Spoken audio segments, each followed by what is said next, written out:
Kapan sih kita pakai to be, Miss? Miss, ini verb ya, ini to be ya. Kalau bahasa Inggrisnya saya sekolah di sini, kalau bahasa Inggrisnya saya makan, kalau bahasa Inggrisnya saya siswa, gimana ya, Miss ya? Oh iya, bahasa Inggrisnya saya sekolah di sini, I school in bla bla bla bla. Kalau bahasa Inggrisnya saya makan, I am eat, gitu ya teman-teman ya, yang benar ya.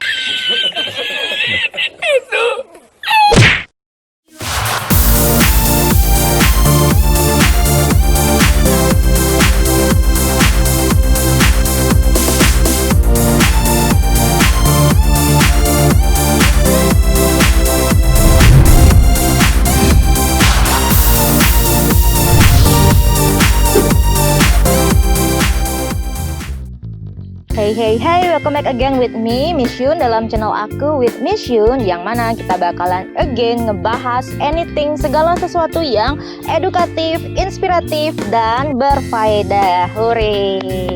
Kali ini Miss Yun bakalan ngasih tahu kalian konsep dasar perbedaan penggunaan to be dan verb. To be dan verb ya. Jadi kalian pasti familiar sama yang namanya to be, verb ya dalam bahasa Inggris. Nah, teman-teman semuanya, di sini yang harus perlu kalian tahu adalah gimana sih, kapan sih konsep dari penggunaan to be dan verb itu sendiri. Nah, di sini Miss Yun mau kasih tahu kalian dulu, to be itu ya, kalau menurut pengalamannya Miss Yun sendiri baca-baca di referensi itu sebenarnya kita sendiri kan mendefinisikan to be itu adalah bahasa Indonesianya ya adalah ya, saya adalah murid gitu. I am student gitu.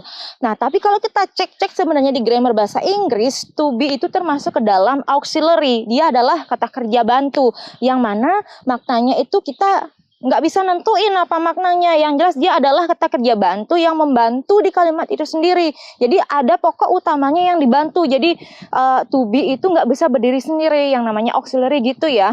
Jadi kita nggak bisa sebenarnya mendefinisikan tuh artinya adalah. Jadi nggak bisa kayak gitu ya. Mungkin dia kayak tanpa definisi, tapi dibutuhin di dalam kalimat gitu.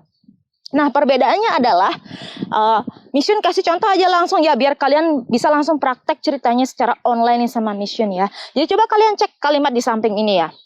I am a student. I study English. Oke. Kalian bisa cek nggak perbedaannya? M kan sudah jelas-jelas namanya to be. Yang namanya to be di sini Miss Yun kasih tahu lagi ya. Ada to be, is, am, are kalau kita gunain di tenses present. Kemudian kalau di past ada to be, was, were kalau kita gunain dalam tenses yang past.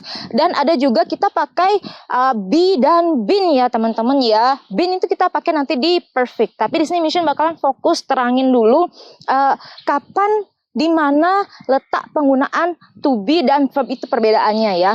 Tadi kalimatnya adalah I am a student, I study English. Nah, otomatis kalian lihat kan ya, bisa lihat kalimatnya di samping, I am a student. To be-nya yang mana? Ya, to be-nya adalah am ya. Kenapa kita pakai am? Karena subjeknya adalah I. Kemudian, I study English. Apakah study ini to be, teman-teman? Enggak ya, study ini adalah verb one, oke? Subjeknya adalah I. Nah, perbedaannya apa, teman-teman? Kalian bisa cek di kalimat pertama. I am a student. Kalau kita pakai to be, baik itu is, am, are, was, were ya, yang mana is, am, are tadi udah disebutin di present, was, were di past. Yang harus kalian ingat adalah kalau kita menggunakan to be, setelah menggunakan to be itu harus diikuti oleh bukan verb ya, harus diikuti oleh yang namanya adalah complement. Oke, complement itu secara umum bisa dia berbentuk noun, kata benda, atau berbentuk juga adjective. Ada kalanya bisa di adverb ya, jarang-jarang kita gunain bisa di adverb. Tapi kalau kita pakai adverb itu pasti ada penyertanya ya, selain adverb itu sendiri. Nah, kayak tadi nih, I am a student. A student kan ya ngikutin si am to be-nya. Nah, a student ini kira-kira apa teman-teman? Kan nggak verb kan ya? Malahan student ini adalah dia jenis kata benda. Student, orang gitu ya, benda manusia ya, benda hidup gitu. Jadi kalau kita pakai to be, pasti otomatis diikuti oleh yang tadi ya, yang namanya adalah posisinya a student. Di sini dia sebagai complement dan jenisnya adalah noun. Oke, kemudian coba kita pakai to be yang lain ya. Kalian tuh harus ingat kalau to be-nya am, berarti subjeknya adalah I. Sekarang kita coba pakai she. Berarti she, apakah to be-nya am, teman-teman? Enggak, to be-nya adalah is. Berarti kita coba ya. She is beautiful. Oke, she is beautiful. Cek lagi, to be-nya yang mana? Is to be-nya kan ya. Kemudian is tadi kan Miss Yun bilang nggak diikuti oleh ya verb ya, karena dia adalah to be, diikuti oleh complement. Complementnya yang mana? Complementnya adalah beautiful. Nah, di sini complementnya jenisnya apa? Ya, beautiful ini dia adalah kata sifat atau adjective. Jadi bisa disimpulkan kalau kita menggunakan to be, pasti setelah to be itu baik is, am, are, was, were, dia diikuti oleh yang namanya complement, bukan verb. Nah, jenis-jenis complement itu secara umum ada dua yang sering digunain ya. Ada yang namanya noun, adjective, dan bisa juga adverb ya, yang jarang-jarang digunain tapi harus ada penyertanya juga. Gitu ya teman-teman. Oke, selanjutnya kita cek yang di bawah verb ya. Kalau kita pakai verb kayak gimana sih aturannya? Tadi kan Miss Yun bilang, I study English. Oke, I study English. Apakah di sini ada to be-nya teman-teman? Enggak kan ya? Kita nggak perlu to be kalau pakai verb. Jadi istilahnya to be dan verb itu musuhan ya. Kalau ada to be pasti nggak ada verb. Kalau ada verb pasti nggak ada to be teman-teman. Jadi itu kayak kucing dan tikus, musuhan, nggak bisa digunain dalam satu kalimat yang sama. Jadi kita harus gunainnya terpisah dengan maksud kalimat yang terpisah juga. Kalau yang pertama tadi I am student, I am a student itu dia fungsi kalimatnya tidak menyatakan pekerjaan subjeknya, tapi menyatakan kondisi atau keadaan atau status seseorang itu sendiri ya, a student ya. Kemudian keadaan she is beautiful misalnya. Tapi kalau kita pakai verb ya memang benar-benar kita menerangkan kalimat itu sifatnya adalah ya itu ya memang kalimat yang verbal ya, yang subjeknya melakukan pekerjaan. Makanya kita harus pakai verb. Yang mana I study English, kalau kalian pakai verb dia pasti disertai oleh objek. Karena verb sama objek itu selalu dia berbarengan satu sama lain ya. Di mana ada verb, pasti ada objek. Kalau kita pengen buat kalimat verbal yang lengkap, menyebutkan objek yang dikenai pekerjaan. Jadi gitu teman-teman. Kalau kita pakai verb, otomatis nggak ada to be. Jadi nggak ada istilahnya I am eat, I am study, apalagi I am school. Itu sudah salah besar, udah tetot ya di grammar bahasa Inggris. Jadi kalian harus pisahkan itu. Kalian harus ingat kalau kita itu ada to be di dalam kalimatnya, kalian tuh nggak boleh pakai verb. I am beautiful, I am a student. Yang boleh kalian pakai setelah to be itu adalah adjective untuk menyatakan keadaan, atau noun untuk menyatakan ya mungkin profesi kamu, ya mungkin menyatakan status kamu. I am a student, I am a teacher.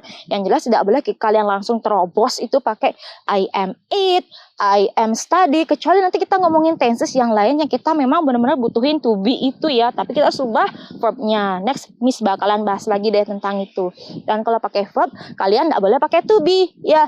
I study, I cook, I sing, itu harus pure kalian gunakan untuk menyatakan pekerjaan. Dan pada umumnya setelah verb itu kalian harus sertakan objek biar jelas kalimat verbal kalian. Begitu teman-teman bedanya antara to be dan verb. Yang harus kalian ingat adalah apa pengikutnya, digunain untuk apa, gitu ya teman-teman. Bisa dipahami nggak penjelasan Miss Yun kali ini? Pasti bisa ya, kan jelasinnya udah top share. Oke teman-teman, nanti kalau teman-teman ada pertanyaan lebih jauh lagi tentang contoh kalimat yang bikin kalian bingung itu, kalian bisa inbox Miss Yun ya, atau komen.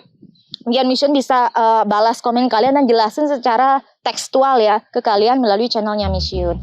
Oke teman-teman semua, cukup sekian dulu bahasa Miss Yun kali ini. Meskipun singkat ataupun gimana ya, tapi Miss Yun harap kalian bisa menghalau deh kesalahan-kesalahan yang basic kayak gini. Karena takutnya kalian diketahui loh kalau terus salah bagian kalian membedakan to be dan verb itu nggak bisa terus melulu salah. Itu adalah hal-hal yang sangat kronik ya. Kalau kita tuh belajar bahasa itu udah nggak boleh dilakuin. Kalau kalian pengen meningkat kemampuannya, kalian harus bisa menghalau, menghush-hush badai kesalahan-kesalahan dalam menggunakan to be and verb ini ya. Jadi kalian harus tetap belajar bagaimana caranya biar kalian bisa fasih pakai verb dan to be ini, bisa membedakannya secara baik dan benar.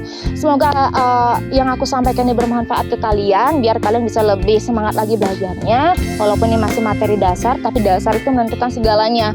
Kalau kalian nggak paham dasar-dasar dari penggunaan grammar bahasa Inggris itu ya, kalian nggak bakalan bisa mahir ke jenis-jenis grammar bahasa Inggris yang lainnya. Kalau kalian tetap mentok seperti itu, kemampuan kalian nggak bakalan meningkat teman-teman. Trust me, it works. Sampai jumpa lagi di tayangan Miss Yun selanjutnya. Bye-bye.